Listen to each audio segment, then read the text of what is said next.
top, Buddha bag, he's in the sock. Only thing that changed now is we ain't running out of stock. Used to beg mom dukes for lunch money, honeys used to run. Je m'appelle Alexandre Pini, j'ai 26 ans, je viens d'ouvrir un restaurant à Singapour qui s'appelle Brasero et qui est une inspiration brésilienne mixée avec un restaurant français décontracté.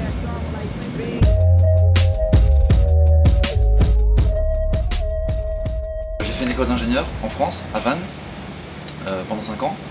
Et donc pendant mes études de 5 ans, j'ai fait un stage ici de 3 mois, donc dans l'ingénierie, donc assez opposé un peu à ce que je fais aujourd'hui. Et à la fin de mes études, j'ai voulu voyager pendant 1 an parce que je me reconnaissais pas, et toujours pas aujourd'hui, dans le métier d'ingénieur. Même si mes études m'ont apporté énormément, le métier ne me plaisait pas. Et donc j'ai voyagé pour m'inspirer. Je voulais trouver une idée d'entreprise à créer. Et voilà, et donc j'ai voyagé pendant 1 an où j'ai travaillé, j'ai fait plein de petits boulots pour me financer, et ces petits boulots là en tout c'était dans la restauration. Parce qu'en fait quand on est à l'autre bout du monde et qu'on a besoin qu'on veut travailler, l'accès facile c'est la vaisselle dans les restos. Et voilà, et en fait on commence à faire la vaisselle et puis petit à petit je me développe. J'ai pas fait beaucoup d'expériences longues, mais en fait ça m'a suffi pour découvrir rapidement un peu toutes les étapes du métier. Et ça c'est pour connaître un peu le métier de l'intérieur.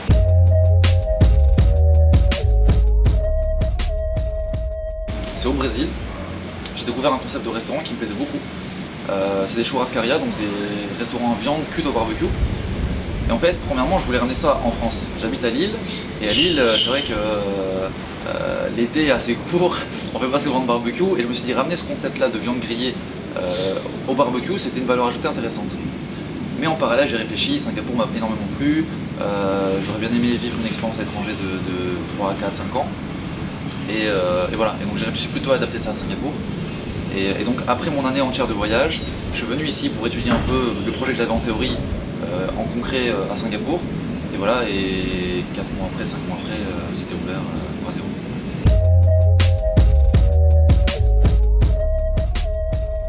Je suis arrivé en Australie, c'était ma première étape.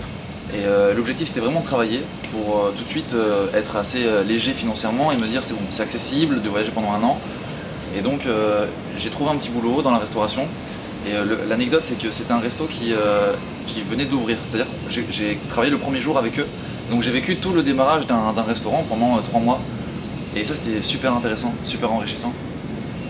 Et donc en Australie j'ai vécu une aventure où j'étais au boulot, mais aussi j'ai fait plein de potes. J'allais à des cours d'anglais, il y a toutes les activités un peu touristiques à faire à Sydney. Et donc c'était vraiment un bon compromis entre la vie pro et la vie perso. Ensuite je suis arrivé donc, en deuxième grande étape au Brésil. Et là c'était plus difficile à trouver un boulot. Et dans un contexte carnaval, préparation de la Coupe du Monde, j'ai un pote qui m'avait rejoint à ce moment-là, qui adore le foot. Donc c'est vrai qu'on a pas mal flâné à faire des foot sur la plage, plutôt que moi chercher vraiment une idée de business ou un petit boulot. Je suis arrivé aux États-Unis en me disant là il faut absolument que financièrement je retrouve une stabilité.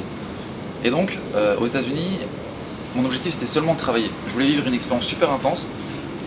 Et le parallèle c'est que je me suis dit en tant que futur entrepreneur, les journées seront longues. Je vais censé travailler énormément. Et là, simuler ça, c'est un bon exercice pour me dire je vais travailler super dur aux États-Unis. Et là ça sera pour des petits boulots, etc.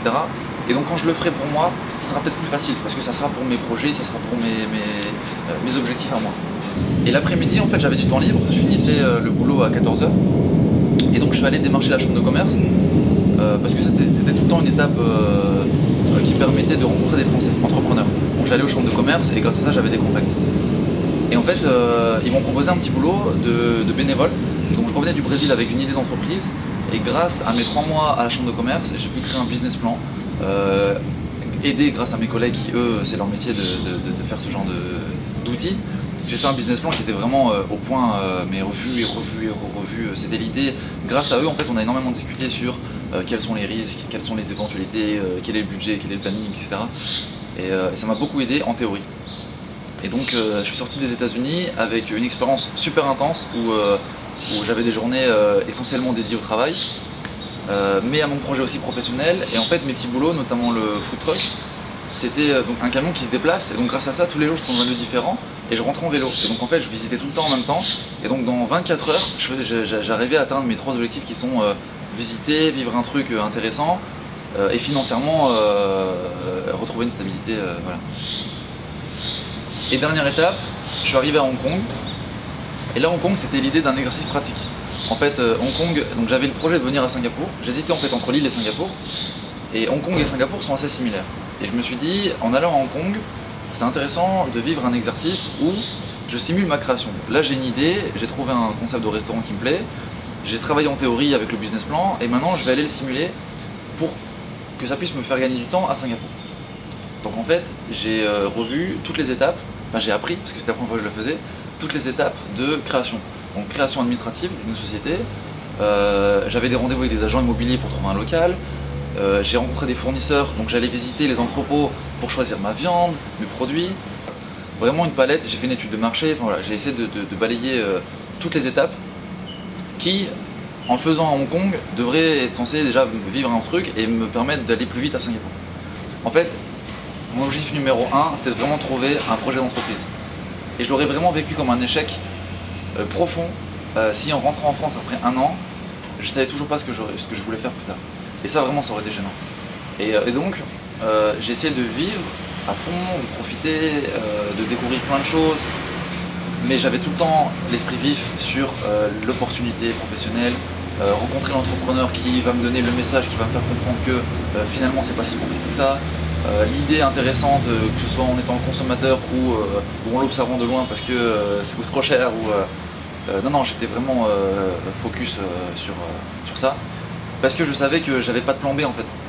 Je ne me revoyais pas rentrer en France et reprendre un process normal d'ingénieur ou même n'importe quel autre métier. En fait, il fallait que je crée une entreprise.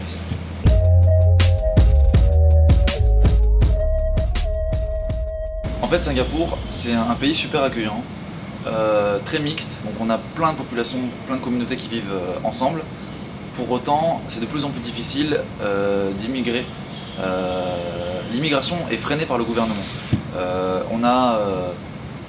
C'est de plus en plus facile en fait dans le discours des gens qu'on rencontre qui sont venus ici pour trouver un boulot, d'obtenir un visa. Moi c'est un peu différent parce que c'est une création d'entreprise. Donc une création d'entreprise, c'est aussi créer de la richesse, c'est créer de l'emploi, c'est créer une valeur ajoutée. Et en fait, je pense que si on l'argumente, ça peut séduire le gouvernement.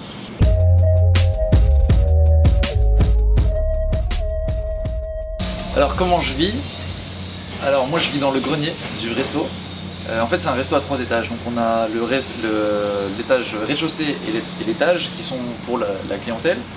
Et en fait on a un 3e étage qui est à travers une porte un peu secrète, qui est en fait officiellement c'est un office, un bureau. Mais voilà, moi je dors dedans, j'ai aménagé un truc, un lit et tout, enfin ça va, c'est correct. Mais moi mon gros intérêt c'est financier, c'est le gros coût du loyer à Singapour que tout le monde, moi ça me l'évite grâce à ça, parce qu'il est intégré dans le loyer du resto.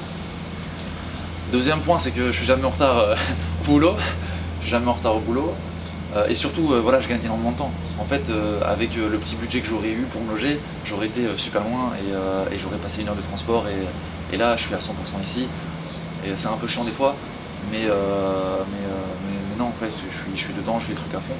Donc comment je vis? En fait, je dors ici, j'habite ici, je mange ici, je respire ici. Et donc, ça me passionne. En fait, la création, aujourd'hui, je réalise un peu un rêve. Carrément, je réalise un rêve. Donc, je suis super passionné par ça. Donc, ça ne me dérange pas de travailler beaucoup. Par contre, je me rends compte que finalement, le vivre à Singapour, pour l'instant, je ne me rends pas compte de Singapour. Parce que je suis à bras zéro, je suis pas à Singapour, je suis à bras zéro, je me lève à bras zéro, je m'endors à bras zéro. Et dans ma journée, je suis soit au resto, soit je fais des rendez-vous, soit je fais des cours, Et donc finalement, que je le fasse en France, à Singapour ou ailleurs, pour l'instant je n'ai pas de différence. Si ce n'est que je suis en short toute la journée et en tongs, et que je suis même sans t-shirt quand le resto est fermé. Mais je suis venu vivre un truc à Singapour qu'aujourd'hui je vis pas. Et donc j'ai quand même hâte que le resto soit suffisamment mature pour que je puisse me libérer un peu du resto et pouvoir aller vivre, visiter et aller chercher un truc que je suis venu, que j'ai pas aujourd'hui.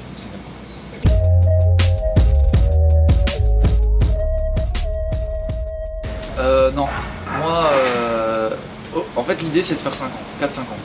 4-5 ans Singapour. Sur du long terme, je me vois en France, sur du long terme. Par contre, je pense que je ferai une étape intermédiaire.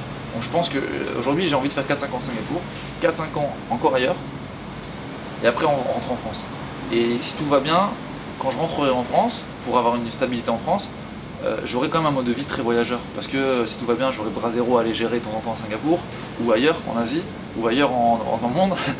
Mais j'aurai peut-être aussi voilà, d'autres entreprises, et en fait, voilà, un mode de vie où je suis dans le mouvement tout le temps, mais stabilisé en France, pour vivre un truc plus posé, sur du long terme. Je me vois en France parce que j'aime la France, parce qu'en France on a de la chance, on vit super bien, on a des conditions de vie très facilitées,